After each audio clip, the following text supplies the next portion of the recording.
I think that staying human is about the things that are really the deepest things in our existence. And these things are obviously universal, about all humans, all living beings. And I think it's also about overcoming all these other things that separate us: nationality, religion, race, color, and so on. And the other thing about staying human is not only not dividing between different types of people, but also insisting that we're all the same. So insisting about equality. And this is basically the thing that we're fighting for. I mean, we're fighting against all these bigots, all these different types of racism, and insisting on the most fundamental things, insisting on that we're all born human, we're all born the same, and at the very least, a person who doesn't look like me and doesn't maybe even think like me, at the very least, they deserve the same rights as I do. Maybe they even deserve more. I think that the person who doesn't feel that they have to change these illnesses in society and all these horrible things that are going on around us, then they really have to look inwards and ask why. I mean, it is so evident that things are so wrong that we must do something about it. Now the only question is, what do we do and what is most effective? And because the people who are responsible for doing the most horrible things are the people who have the most power, the people in government.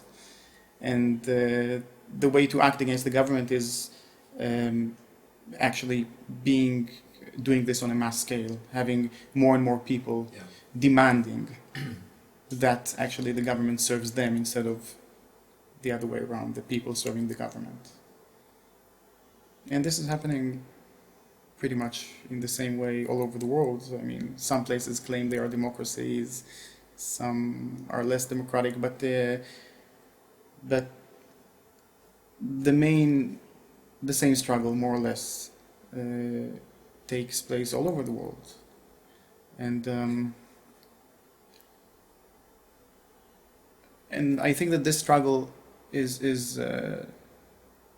will be more effective if we manage to join this global struggle into one struggle.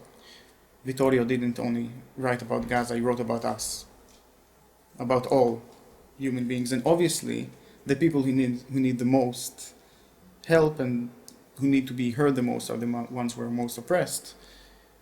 And the people who are less oppressed and the people who are more privileged, like you and me, are the ones who have the most responsibility in this, in speaking up for those who cannot.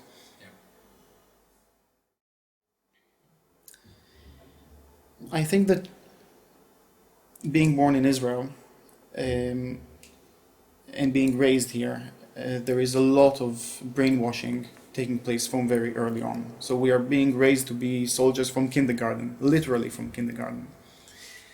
And maybe my personal act of dissent was first of all and foremost choosing to become a conscientious objector and not serving in the Israeli army. And that meant that actually I had to overcome this sense of feeling like a parasite or a traitor if I wouldn't serve. And it took a while. I was contemplating the idea for quite a long time, for many years.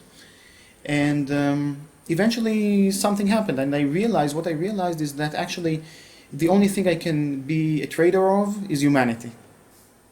And the only family, the only thing that I can work for is something that is universal. And the whole notion of being a parasite or a traitor all of a sudden just disintegrated in front of my eyes.